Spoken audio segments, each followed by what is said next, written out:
Okay. This is Phanganist.com, Koh Phangan's online magazine.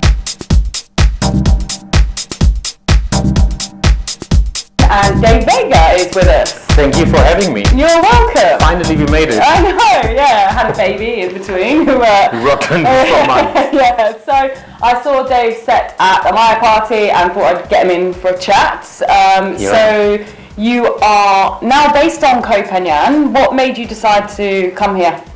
I'm coming to the island since 16 years. Wow. 2003 was my first time, and right away I kind of fall in love with the culture, Thai people, there was something that always called me. So I was traveling a lot, and somehow I always ended up back in Thailand, back in Koh Phangan. Mm-hmm. And at one point I spent here the last 4 or 5 winters. Yeah. And at one point, like 2 years ago, I got back to Berlin, and it just simply didn't feel right. Yeah. So I was like, why I even bother? You know. So I made a decision, and I sold all my stuff.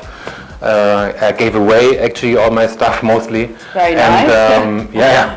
And I made myself free from like luggage, and I came here like a year ago. And Berlin is very famous for its music and party scene. It is. Was it hard to leave that?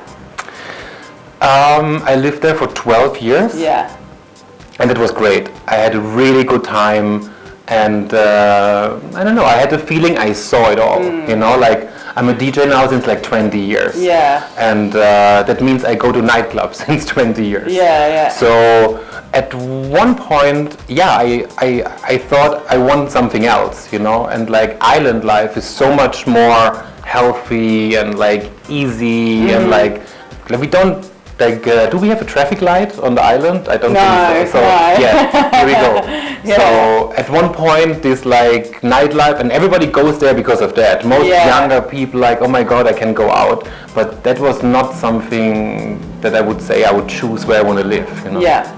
I'm way more happy here. Okay, and what do you love about the party scene here on Koh Phangan from a DJ's point of view?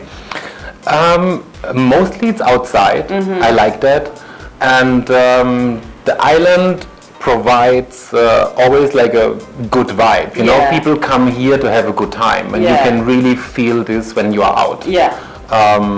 So everyone gives the best, and you can really feel this. It's somehow magic happening here, I would say. Yeah. Very nice. And we were talking earlier about you playing, did you mention 90s pop in with techno? No, 90s techno and house. No, 90s.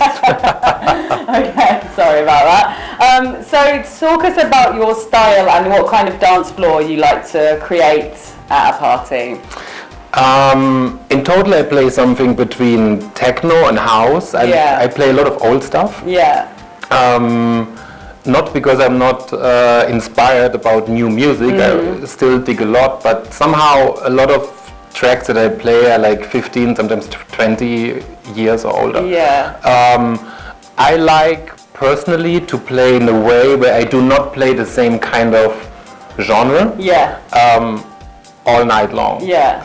So I try to play a little bit with like grooves and like try to tell a story. Yeah, very nice. And by this, you know, I go from like trippy acid stuff to like sometimes a little bit more deep house stuff. So I try to tell a story, you know, and like I'm not too stuck with like one specific genre. Yeah, you've got to keep people interested, surely, in you know, something new.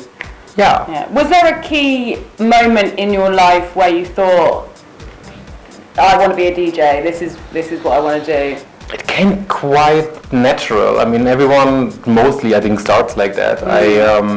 I went out and I really had a lot of fun on the dance floor already, and then my friend bought a set of turntables, and then at one point, you know, you try, and then I was always interested. I was always a collector. I was actually a drummer in a death metal band when I was like 15. So my music taste, I still actually like Slayer and all this stuff. So, but So even then I was a collector. I had a lot of like vinyls and like CDs back then. Yeah. So I was always a music collector. And then once I got into electronic dance music, this came quite like natural. Yeah. And I started to buy like records, my favorite songs. Yeah. Did you start on vinyl or? Yeah. I started in 1999. Okay. There was nothing else. Yeah. There was only one option. Yeah. How is it for a DJ when they start on vinyl, then they go to CD, and now you go to MP3? Is it just something that you have to learn to do? Yeah. I mean, like technically, the master class is always like playing with records. Yeah. Because you cannot read the BPM and like the craft is certainly still playing records. And I like there are some DJs still, like not many, but like that only play records, and I really admire that, because it's a pain in the ass to carry them.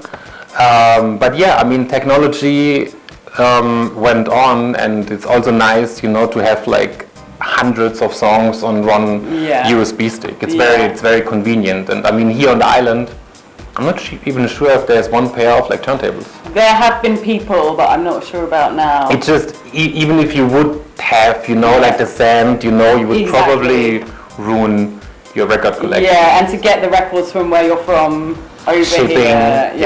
Exactly. I actually downsized. The only thing I kept for my personal belongings were like 1,000 of my records. I had like 6,000. And I like downsized, and I stored them at a friend's place. But I was like thinking to bring them, but then where? You know, like what I do with them? To look at them at the shelf, like nah.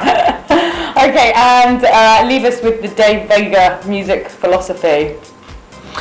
The Dave Vega music, always keep it interesting, and you always play for the girls. That's also always like the girls dance. Yeah. And don't take it too serious. Yeah. Very nice. Keep it light and spread good vibes. It's that easy. Okay. Have you played all the main parties so far on Koh Phangan, or are there still some that?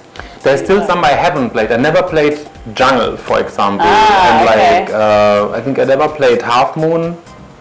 So the big ones not, but I guess all the others. Yeah. Okay. Amazing. Well done. Yeah. Thank you.